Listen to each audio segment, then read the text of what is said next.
Today, and actually this is episode 133. It is. Yes, we're very excited. We're going to be talking about the book I'll Be Gone in the Dark by Michelle McNamara. I had to look that up, y'all, because I forgot what the hell I read. Uh-oh. Seriously? No, When I remember the story. I just couldn't remember the name of the book. Oh, okay. When did you finish? Like 2 weeks ago. Oh, that's why. Okay. Yeah, man. So I'm like, yesterday I was getting ready to prep for the show, and I'm like, wait a minute, what the fuck did we read? That's so sad, because I'm actually listening to that new book that's co-authored by Clinton and Patterson. Yeah. The President is Missing, I think it's called. Mm-hmm. Yes, I'm listening to that. Oh, Bill Clinton. Sorry, Yeah. that was not the first Clinton that popped up in my head. Ah, okay. All right. Then. Okay. So anyway, enough about that. We're here and we're ready to go. So what's everybody drinking? I am having a whiskey sour. Ooh, very nice. Nice. What's your glass? It is Dead Guy Ale. Dead Guy. Oh. Oh, I like that. Hold on. I got to Put that back up. Put that back up. What? Don't do a screenshot only. Let me see that. What? Okay. Yeah, cool. That is Dead Guy Ale. It's, one of the Rogue brands that they have. They have great bottles. Their art is really good. Yeah, So what do you this have? is no, I was just going to say this is actually a brand new whiskey that we just picked up this afternoon because we went out to a local distillery. Ooh.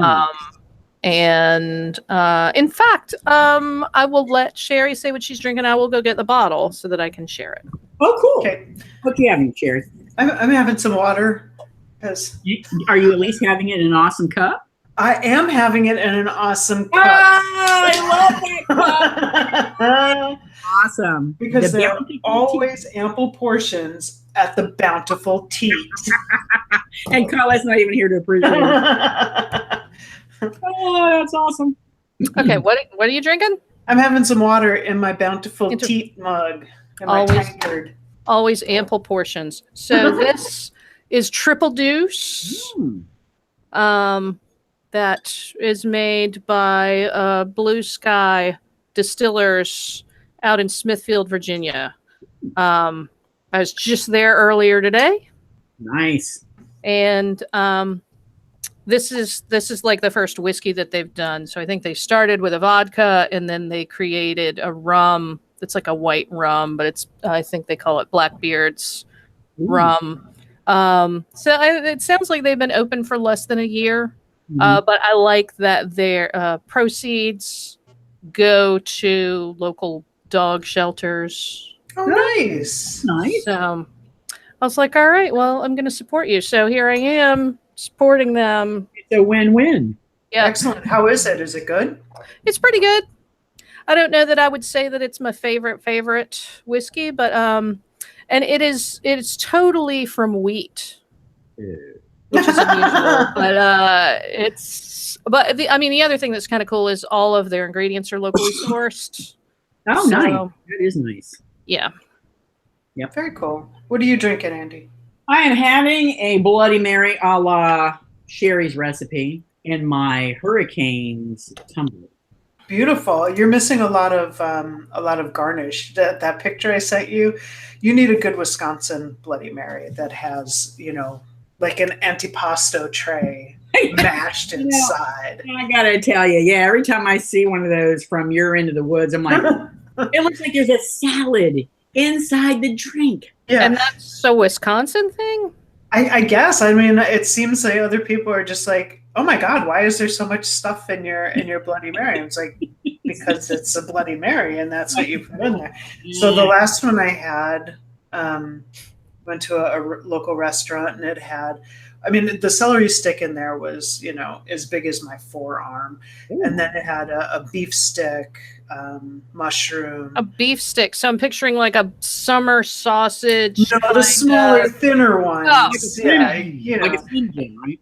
Kind of, but. Because it would have to come in like a paint bucket or, right. To accommodate all that. Right, a rotisserie chicken. On a stick. Well, there was one that I sent a picture of on the little placard. I sent it to Andy. It had some strips of bacon in it and 3 deviled eggs on a skewer across the top. Nice. I was like, what? I need one of those. Damn. Yeah. Yeah. All right, then. So we have a book. We do. We have a book, and it's not a work of fiction. It is not. It is not. I read it probably a month or so ago, and I listened a bit, but I've been on vacation all week and been enjoying myself, not doing any reading. So I just finished it on Thursday. Oh, good. So you will be the conversation leader. Andy and I'll be like, didn't this happen? And you'd be like, no, I don't. I'll be like, nope. That was Little House in the Big Woods by Laura Ingalls Wilder. Right. Completely different book. Totally different. Yeah. So the blurb on Goodreads is like 5 pages long. So that's not a blurb anymore then. No, it's like, it's like the Cliff's Notes. Yeah. Right. So essentially what I'll Be Gone in the Dark is about is Michelle McNamara's obsession with finding out who the Golden State Killer is, who was doing all of these. It started out as a rapist who was known as the East Area Rapist. Or Ear. Yeah, that was a little... It threw me quite a bit at first, and then I finally got in the rhythm, but that took a while. Okay, Ear. Yeah. And then he graduated on into murder. Many murders, many rapes, many murders over decades, really, right? Yep. So starting out in the 70s. And this book is actually really timely because the killer was actually just apprehended a month or 2 ago. Mm-hmm. So it was kind of interesting. Like when I read the book, They had caught him, but I didn't want to know anything about it. So I completely avoided any information about who the killer actually was. And then this time when I was listening, and again, I didn't get tremendously far into it, but there were different aspects that stuck out to me, that jumped out at me. Like, the police did wonder whether he was one of their own. So there were a lot of interesting things about this. Primarily, I thought the most interesting thing is just how obsessed she really was with solving this case, and how meticulous she was with tracking down information. And it really made me want to solve cold cases. And so I started doing a lot of reading on Reddit and things like that on cold cases and like all different sorts of things on Reddit. And then after I had nightmares for 2 weeks, I decided it really wasn't for me. Yeah, I think Reddit in general, I have an aversion to Reddit, because it's just a little 4chan-esque to me. And I just feel like...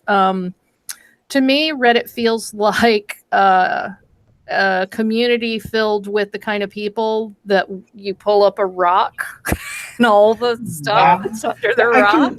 I can definitely see Reddit and 4chan. I definitely see where that could be. So the communities that I follow are like, I follow things having to do with Robert Mueller and books and dogs and crocheting and stuff like that. So I never actually see any of those other things. I look at the popular threads, and because when you log on, you can see what's hot, what's popular, what's trending, what's new. So I look at those things, and it's actually I've come to discover that it's actually a really good source for news and finding items of interest that I never see anyplace else. So those things that you're talking about, I'm 100% certain that they are there, but I've kind of fallen in love with it. There's like literally nothing that you couldn't search for. I was talking to my wife about it, and I was like, I guarantee you look at woodworking stuff because she really loves woodworking. Typed it in, and she was lost on there for like 3 hours looking at all different sorts of things. So those things are there, but there's also a lot of really great stuff out there too. And if you and everybody that I've come in contact with, super, super supportive and nice. So, there you go. So Colette, what do you think we should kick off with? Gee, I don't know. I mean, yeah, so I mean, essentially, I guess so we should probably explain. And this is funny because I mean, I guess we don't really need to worry about spoilers because this guy was caught after. So the actual killer was caught after this book was published. But the other thing to keep in mind with this book is that the author died while she was writing it. So I want to say maybe 80% in. And periodically throughout, the editors come in and it's kind of like editor's note. The following section was taken from audio recordings of conversations between the author and so-and-so. And we just reproduce those conversations as they happened. Because unfortunately, she did not live to see the book completed. And she certainly didn't live to see the killer apprehended, although so the remaining 15 to 20% of the book that was written by people that she was working with, who were helping her do research, it's super interesting to me because once you get to that portion and they're talking about we're looking at this, we're looking at that, we're working with the police with this. And you can see the path that they ultimately go down to apprehend the killer, right? I mean, they spend a fair amount of time talking about that. And then that gets published before it even manifests into a credible suspect. And ultimately, they end up getting a DNA match on this piece of shit. Yeah. And he is never, from what I could tell, he's never mentioned in the book. Like he is not a suspect that they brought up. He wasn't one of the people that they were looking into. So it's kind of amazing how it ends up happening. But it is so sad that she did not get to see this book all the way through, and she did not get to see the benefits of her research, because I mean, really, if she had not become obsessed with this particular issue, and of course she dubs this guy the Golden State Killer, he doesn't have a name before she gets involved in this and comes up with a moniker and starts reaching out to people on Reddit and other communities and starts working with the police who are working this as a cold case. I mean, she is a catalyst in so many ways. And she is an amazing author. Right? She is great. And it is also sad in a completely separate way that we're not going to have any other books by her. Yep, absolutely. Yeah. That was one of the things that really struck me was her writing style and her voice. I mean, it was... You become involved in it, just like if you're reading a novel, a well-written novel. It didn't come off as dry and just fact-filled like a lot of true crime books or just general nonfiction. One of the things that was difficult for me, and I don't know if you guys had the same experience, but particularly in the first big chunk of the book, there are so many different cases and so many different people, and that I got very confused about who was who, and eventually I just kind of threw up my hands and said, okay, I'm just gonna generally listen about all of these cases. And then there was one part where they were they were looking at back in the 70s. I think it was, or maybe this was later in the 90s when they were actually. I think it was. What was the town? San something. Started with a C. Clemente? I don't think that was it. Where's who's got the paper, the B? Oh, Sacramento. Sacramento. Yeah. Okay. Sorry. So they were trying to say that that Ear and this other dude were the same person, and so she's going on and telling a lot of the cases that this other dude committed, and then it was kind of initially I was like, why are we dealing with all of these other things? But it was, she really gives us like this incredible background as to exactly how the thought processes worked in trying to solve this case. All of the different things that the police and they had psychics come in, and I mean there's so much that people did to try to solve this case, and they just kept running into brick walls. Yeah, so it looks like so initially this guy is the Visalia ransacker. Right? Because he's kind of letting himself into people's homes. In many ways, initially he's a peeping Tom. He's standing at women's windows watching them.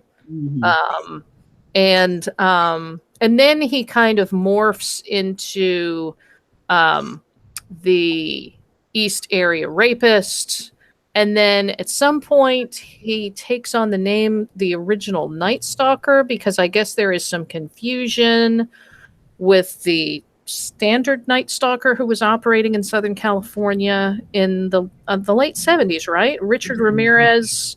And that is always one of, to completely digress, that's always one of my favorite moments when it comes to like true crime serial killer types, when Richard Ramirez is apprehended. Are you guys familiar with that story? The gang of people were trying to get to him, and he's been terrorizing Southern California, right, for years, and he's hopping fences and letting himself into people's windows and raping women and just doing horrible, inexplicable things. And so when at some point they determined that they thought it was him, this small group of people starts following him. Like, they're not going to let him get away from the cops who are chasing him. And then that morphs into a larger group of people, which morphs into an angry, hostile mob. And they're chasing him through the streets of Southern California. And they apprehend him and they beat the living shit out of him. Awesome. That is awesome. That is vigilante justice at its finest. Seriously. Right. And I guess we're supposed to feel like that's bad, but in this particular instance, it's like, you guys have earned this. This guy has terrorized you. And, if it takes the cops a little bit longer to get there, that's okay. That's okay. So I guess so this guy who becomes the East Area Rapist, then they add the original Night Stalker, and then he becomes Earons, and boy, we like acronyms and initialisms. No kidding. So the guy they grabbed or tagged as the Golden State Killer was a former police officer, but he wasn't a police officer long. Didn't he get fired for store theft or something? Well, I think so. I think he was Joseph James D'Angelo is the guy's name. Right. He's also former military. Right. So he had been in the Navy. And hang on, I'm going to scroll down here. One of the things that I listened to yesterday, one of the last things I listened to, one of the victims had said that they saw he came out of the shadows wearing a blue or a jacket that looked like a Navy jacket. And as I'm listening to these things, it's just like they were right there. They were so Yeah, they were. Yeah, so according to this, Wikipedia? he joined the Navy. He served 22 months in Vietnam. Um, he went to Sierra College in Southern California. He was engaged to this woman named Bonnie Colwell Bonnie. because at some point he screams, "I hate you, Bonnie," And he during an cries. attack. And I mean, that's not weird, right? Right, and he's very weepy, and the people who the witnesses who gave all of this testimony, not testimony, but these interviews, um, he's just a really sensitive, he comes across not sensitive, but emotionally damaged, Yeah. to the point where he weeps, and he's becomes kind of emotionally unhinged. I will say some of the methods that he used to gain obedience were very interesting to me, like tying up the husbands or boyfriends or whatever, and then putting dishes on their backs, so if anything moves, if he hears them, he's tipped off and can deal with that. But Mhm. one of the things I really liked about this book, though, is that where there were a million opportunities to be extremely graphic and descriptions, shouldn't go there. Right. I appreciated that. Yeah, well, big time. All right. So according to this, in 1971, he attended Sacramento State, where he focused on criminal law and received a bachelor's degree in criminal justice. He then went on to do postgraduate work before completing a 32-week police internship at Roseville Police Department. He was then a police officer in Exeter from May of 73 to August of 76. He got married. They had 3 daughters. And then by 76, he had been promoted to sergeant and was in charge of Exeter Police Department's government-funded Joint Attack on Burglary program. Oh, He then served in Auburn from August of 76 to July of 79 when he was caught shoplifting a hammer and dog repellent and was sentenced to 6 months probation. And then at that point, like, nobody knows what he was doing for a living until 1990. So there's this big gap in his employment history from 1979 to 1990. And I think his marriage ends the following year in 91. But yeah. So yeah, so knowing that information, it was interesting, the stuff that they touch on, when they start talking. But I mean, so this guy like had a graduate degree in criminal justice. mm-hmm. Mm-hmm. Meanwhile, he's standing outside women's windows and peeping inside, and the other thing that I thought was interesting, the other link for all these victims is the houses that are for sale that are near all of the ultimate attacks. Mm-hmm.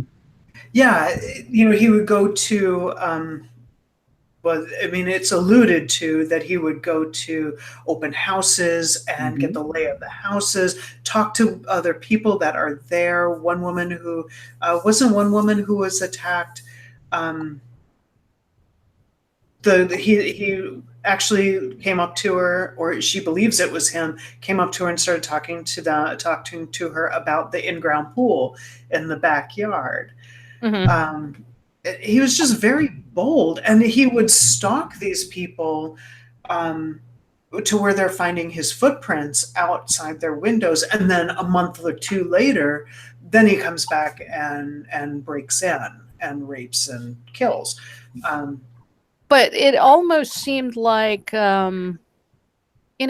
would decide on an area first, right? And potentially what would bring him to the area would be the vacancy, the house for sale that he could then go in and scope out. And in some instances, it seemed like he squatted a little in those empty homes where he could hang out there in the evenings. Right, and surveil people. But then it almost seemed like he had multiple places identified. Like, all right, there's 3 or 4 different couples that live near this empty home. And depending on if you were home that night or what the circumstances were, would ultimately make the decision of whether or not you were the house that he chose. Mm-hmm. If you're not home, then I may go over this person is my, I mean, it was pretty terrifying, really. This guy, and you see pictures of this guy now that they've apprehended him, and he's in a wheelchair and he looks 1,000. I think he's only like 70 something. Yeah, but I read something just recently. And I hope it's not the book because that would be embarrassing. But when they, I think it was one of the detectives or somebody that was on the, that apprehended him or in that circle, said that when they were doing surveillance on him before they apprehended him, he was riding around on his motorcycle, fucking cutting grass. He was doing all kinds of shit, and then he shows up. Oh, really? Yeah. So yeah, he's Oh, well, I guess we should be happy that he didn't show up in one of those collars that I have whiplash. Right. That they love to show up when they're trying to allege that they have been horribly damaged and aggrieved. So well, he is a horrific piece of shit, and we can only take some small consolation in the fact that apparently he has a tiny, tiny penis. That was one of the best bits of the book, is that was the one thing that everyone could agree upon, is that he was very poorly endowed. So there you go. Although, I mean, that kind of makes you wonder if that is part of the reason that he's as damaged as he is. I don't know, and I don't know. I can't recall if I read anything about his childhood or anything like that either. Yeah, but I don't. That's ridiculous, though. I'm not giving him a pass because he's got a tiny dick. No. I'm not saying that he gets a pass, but I mean, in our culture and probably most cultures, it seems like a lot of importance is put on penis size, and that's one of those things that has such. There's a vast range. Not that I am an aficionado by any stretch of the word.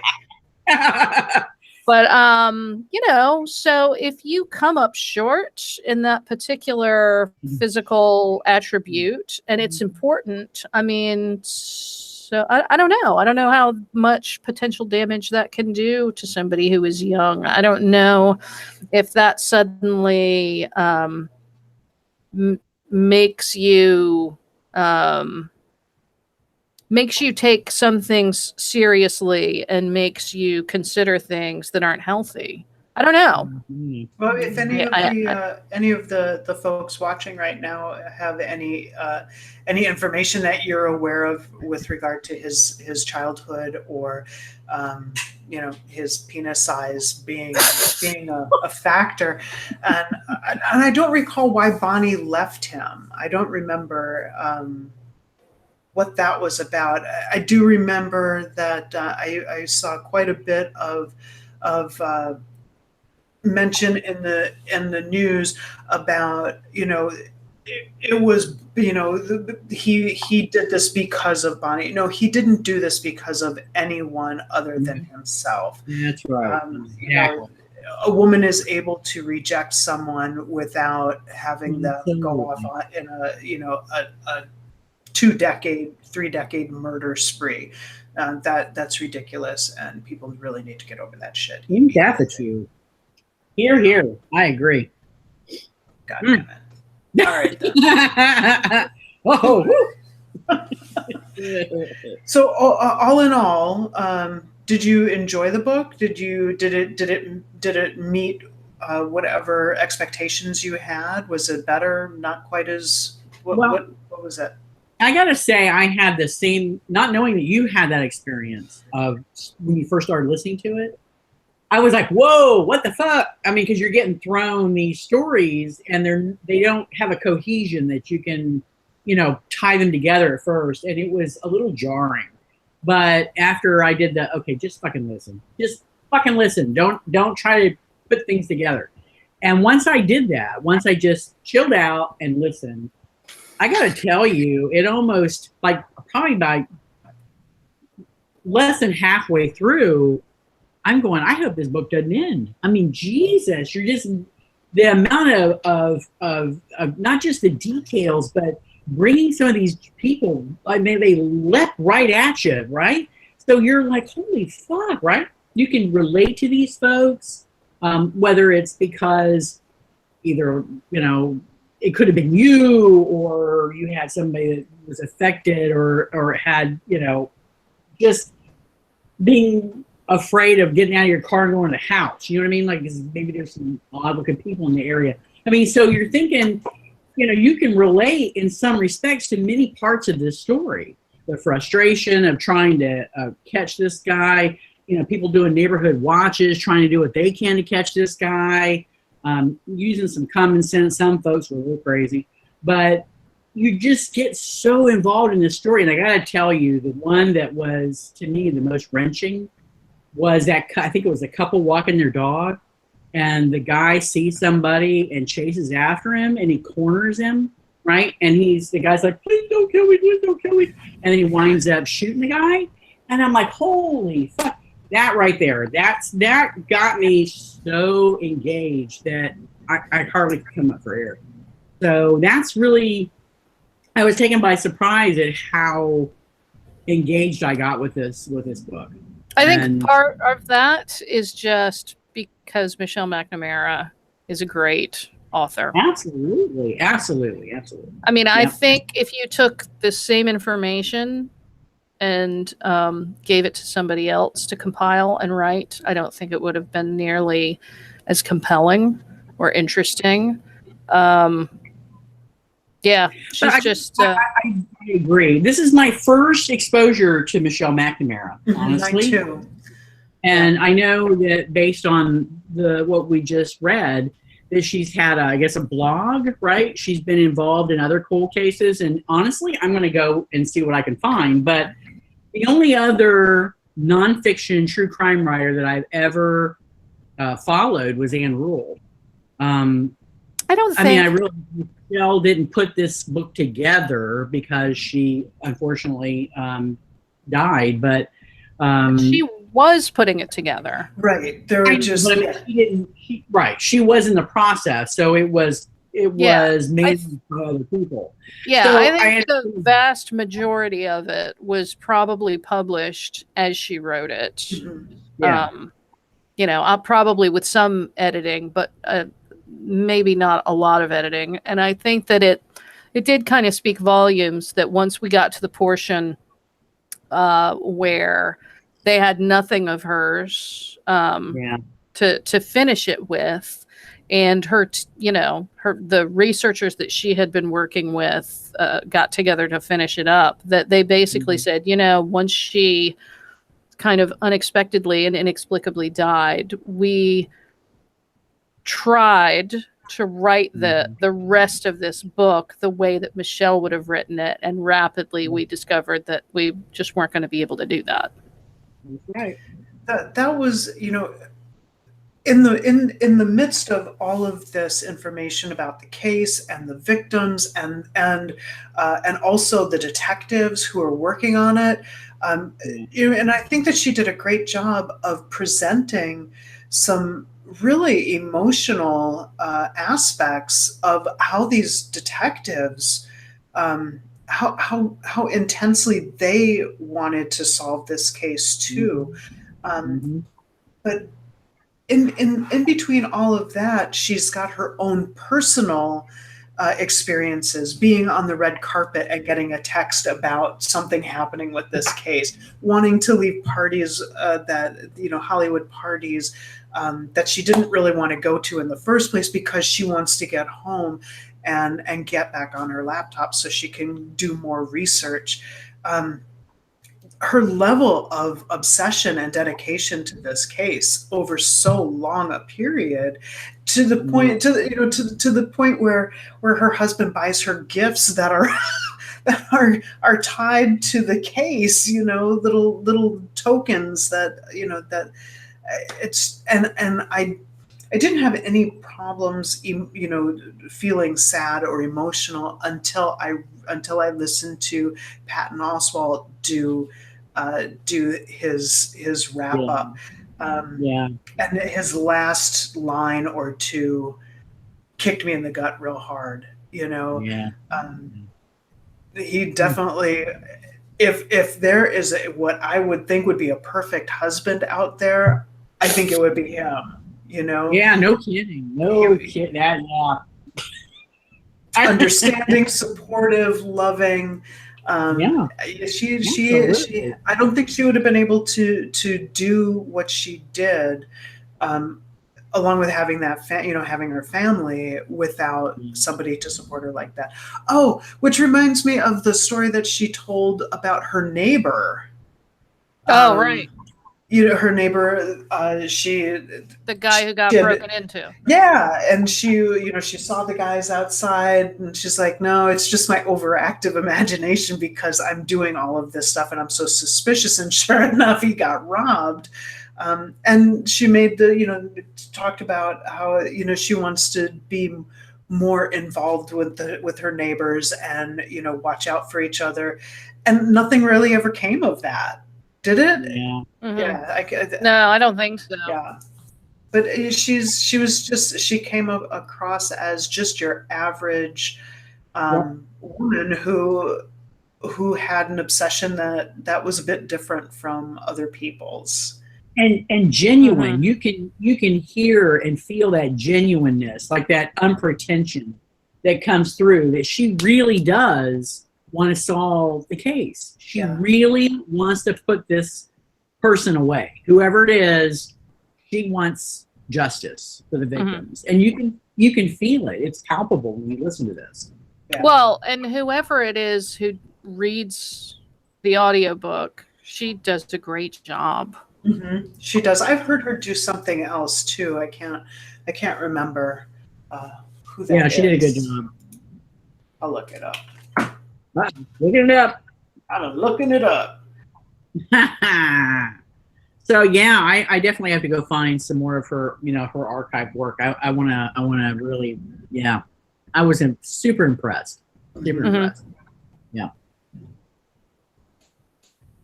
But it also made me in Rule. Now this is interesting. I mean, I've never read anything by Anne Rule, but I mean, I'm aware that she's written like a kabillion. After I finished this one, I started reading The Stranger Beside Me, her book about Ted Bundy, and I got so bored that I had to quit. I think I might not have been in the right frame of mind for it either, but that could be into it. So I used to love. I would read every book that Anne Rule put out for years. And she was, I think, my first and probably very best introduction into true crime novels. And I'm listening. I was right to the end of our reading for today, and I thought, oh shit, I got to read some more true crime. So I go to the library, right, and I look at it because they do the audiobooks that you can check out online. And there was an Anne Rule book. Never heard of it before because there's only so much shit you can take over time. And I hadn't heard of it. Like, okay, let's listen to this one. I started listening to it. I swear to you, an hour in, I'm like, oh no, this is boring as shit. So I had to click it back because I'm thinking, after you've listened to how Michelle pulls you right in, Anne Rule, I'm just saying. So I don't even know if they might have just ruined me for Anne Rule. I don't know. I'm just so the one that you checked out of the library. Which one was it, and what's it about? I don't remember. I sent it back. Damn. Seriously, it was the only one available in audiobook that you could check out online. I don't remember what the hell. I just okay, Anne Rule is online. I can do it, and I just started listening to it on is it Overdrive? I think is the Yeah. And I'm like, what the? No. I sent it back. The narrator for this one, I lied. I've never heard of this person before. Gabra Zachman. But she did it. You're right. She did a great job. Great job. Kudos. Seriously. All around. If listening out there, if you've never read this book, get it. You got to read it. You got to read it with your eyeballs or listen to it, whatever you have to do, whatever's your preferred method. Get this book. Did you guys look at the additional PDF that I sent you with the maps and stuff in there? Yeah. No, I mean, I did get to the part where it was like refer to diagram Z, and I was like, I wasn't able to get that until after it was done. I had to contact Scribd. I'm like, it says that there's supposed to be this, and I don't see it anywhere. So, and they were real nice. They reached out to the publisher and got it and sent it to me directly. Nice. Stuff. Cool. So yeah, but by the time I got it, I didn't care because it was done. So Andy, I mean, did you get anything out of the PDF? Yeah, I opened it up. I looked at it and went, okay, yeah, it looks like any other map where you have city and lines. Okay, fine. And I it did not enhance the experience. So we didn't miss anything. Well, and I mean, to be honest, so for everything now, listening after the fact that they've apprehended him and we know additional information about the assailant, for everything that's like, oh, yeah, they said that, right? I mean, they were specifically waiting for a DNA match to come through one of the databases that people use. And it's funny because you don't think when you're doing one of those DNA kits, right, and you spit into a vial, right, you don't think that that information is going to be made available to the authorities to potentially check your DNA to see if you have some kind of a genetic link to a person whose DNA is on file and is wanted for a crime. But in some states, that is legal, and obviously California is one of those states. So kind of as the book ends, they're like, yep, and we're logging in like every other week to see if there has been an additional person who has uploaded their DNA to this website. But so for everything that you're like, oh yeah, that's totally going to take us to this guy, there's probably 5 to 10 things that just don't pan out as credible information. But everything is presented in this as, and then there's this. Maybe this is a thing. Maybe it's not a thing, but maybe it is. So, I mean, there's a lot of information that's presented. So I kind of appreciated being able to read it now, knowing what we know about the guy who has been linked as the rapist and the killer via DNA. Yeah. I kind of wish I had done a little more research on who they apprehended, who this guy was, and his background before I read it, because then I would have been able to identify some of those things. The things that were credible versus the thing that were just dead ends. Right. There were plenty of those things because it sounded like they felt pretty strongly that this guy would have an Air Force background, and he did not. Right, because they couldn't figure out how he was moving from one place to another with these cases that they thought were connected. Yeah. But and part of that's such a big thing with with like we were talking about earlier, there are so many different cases that are being mentioned, and because they didn't know, they couldn't tell for sure which ones were actually linked and which ones might be. I mean, the amount of information that these folks had to go through, and the responsibility of trying to decide, well, this one sounds like it could be with this, we're going to group these together. This one sounds like it isn't, but maybe it is. I mean, that is just. And there's so much of that is like based on the level of fuck upness of the crimes, right? Like, because one of this dude's calling cards was that he just sort of walked into your house with no pants on. Some of the details are just insane. Yeah, absolutely. So, when you find out that somebody, 100 miles away also had somebody walk into their house with no pants on, it's like, feels like these could be related. Like, you totally get why they would, yeah. Yeah, and he changed stuff up. I mean, there were some that he wore a mask, right? Mhm. Some he didn't wear a mask, right? Didn't he not wear a mask for some? I thought he wore a ski mask for all There, of them, and then there was a cutout. Didn't he have like a woolen pullover cap with cutout eyes or something? And they were like, it's like it's too warm to wear that kind but of no thing. pants. But no. That seems legit. Like, I can see why.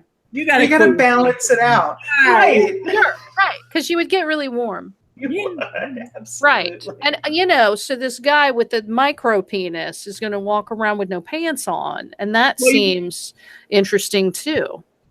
Yeah, it's weird. Just wow. Yeah, but, just the way that he kind of morphed from the peeping Tom to a rapist who basically was preying on women who were home alone to then targeting people who were couples because he wanted the boyfriend to be there so that he would be terrorized too. He's like a mass. Absolutely. Yeah. Right. And then morphed into a murderer. Yep. Yeah. I mean, to me, that journey of how he went down that path, that was kind of fascinating too. Yeah. One of the things, the crimes moved from one part of California to another, and then the dude who they caught in his work history, he took a different job in a different part of California, and they were able to trace that too. I mean, hindsight is I mean, it's really something, but there are just so many really interesting. My dogs are very excited right now. Apparently. What have you got, a bone in your pocket? No, I'm just happy to see it. I have pants on. Oh, thank God. Good. Well, is there anything else we want to talk about with this book?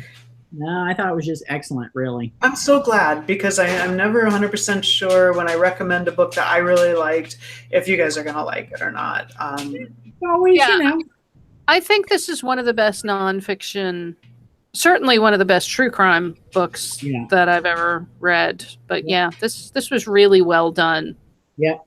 Good. I'm glad. Who recommended that? Was you, Sherry? It was me. Yeah, because I feel like you had already read it. I did. Right? I did read it, and we had been talking about doing some nonfiction, and it just it kind of stuck out to me that maybe we should try this one. And it is timely. So yeah, we're very rarely timely, so that's not really kind of nice.